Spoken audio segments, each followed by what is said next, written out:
Hello, ghouls. How are you doing?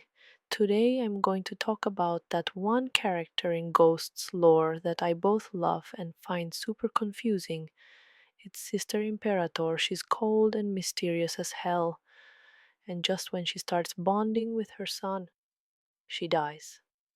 But Tobias always has an ace up his sleeve.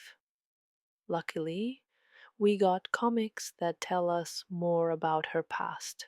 So, here's a quick breakdown of everything we know about Sister Imperator's story so far. Let's go.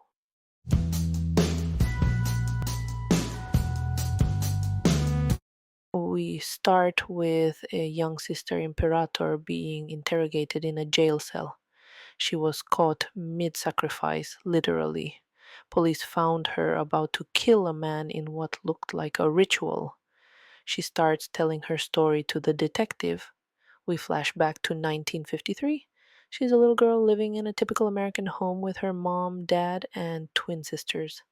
Then comes the creep, the new reverend, who slowly manipulates her father.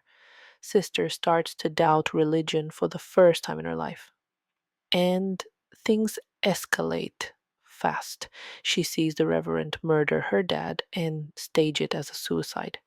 When she tells the truth, no one believes her, and to make things worse, the Reverend marries her mom and takes control of the family. Classic villain move.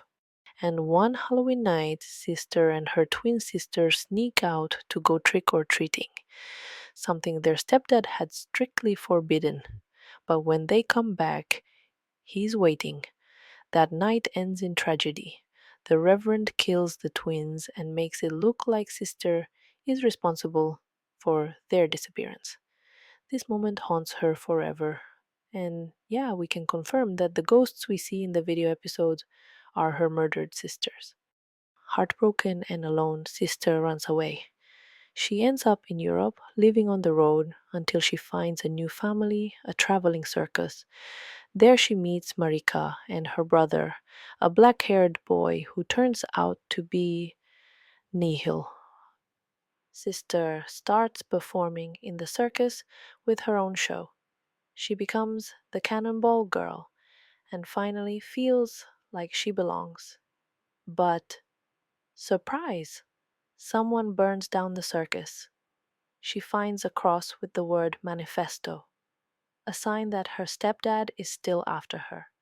Marika's and Neil's father dies in the fire, and during the funeral, Sister feels responsible for bringing disaster into what had become her second home. She then proposes to Neil that they return with her to America. We immediately see them living together in Washington, staying in what looks like a hotel. That's when they receive a pamphlet from a church called Manifesto. It appears Sister's stepfather now runs his own church, and she sees this as the perfect opportunity to end things once and for all. This leads to a heated argument between Sister and Neil. Her past haunts her while Neil wants them to focus on the present and build a life together. Sister ultimately decides to end their relationship. She can't bear the idea of Neil discovering her past and how the deaths of her sisters still weigh heavily on her. Sister goes to the church and, surprise, she discovers that her mother has had a daughter with the Reverend.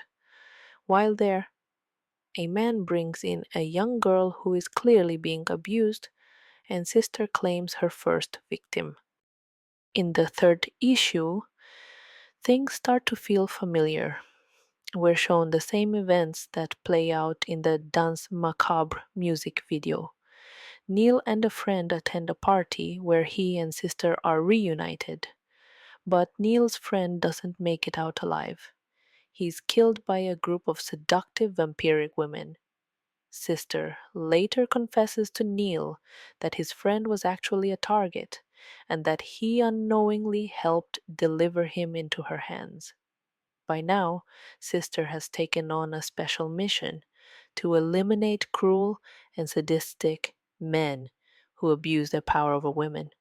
Then something major is revealed. Sister proposes an idea to Neil.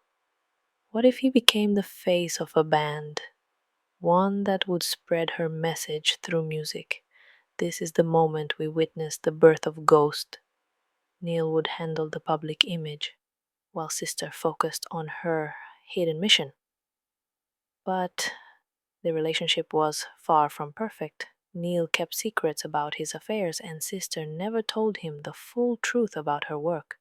Still, what united them was their shared vision to spread a message of freedom, to challenge the false promises of the church, a message of love.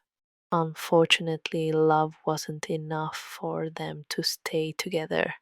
Eventually, Sister leaves Neil a letter telling him it's over. She can't go on like this. Soon after, we learn that she's pregnant and chooses to go through the pregnancy alone. She even gives birth by herself in that same room. And yes, she plays music during labor. That's how we meet baby Copia and baby V. Motherhood proves difficult for Sister, and to protect her children, she decides to leave them in the care of Marika, who's now working at a new circus. Marika instantly recognizes the twins as her nephews and happily accepts. In the final issue, Sister admits she couldn't continue her mission alone. She needed a community. Music gave her purpose, turning pain into power. She checks in with Marika, who's been raising her twins, but we only see one of them, a black haired boy. Yep, definitely Copia, who sees Marika as his mom. He doesn't even know Sister exists. That night, the ghosts of her sisters visit her dreams, urging her to finish what she started, take down her stepfather. To do that, she tries to infiltrate his church with help from a new character named Isabel.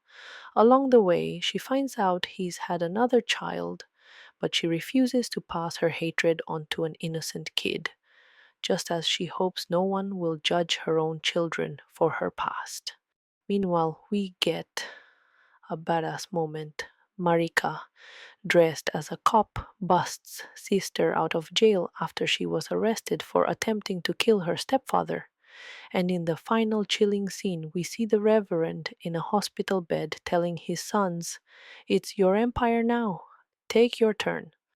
Now, let's go over some key details and popular theories from the story. 1. We now know that the ghosts we've seen throughout the series are actually the murdered sisters of Sister Imperator. 2. Marika and Neil are siblings, which means Marika is also a sister or half sister of Primo, Secondo, and Terzo. Remember, Tobias once confirmed that those three are Neil's brothers. 3. There's a popular theory that the child Sister's mother had with the Reverend might actually be Judith, and that one of his sons could be Jim DeFrock. 4. One big mystery still remains. What happened to V? Why is he not with Marika and his brother, Kopia? I guess now we'll have to wait for more issues, or maybe we'll get new info in upcoming chapters. But what do you think? Who do you believe are the Reverend's children? And what do you think happened to V?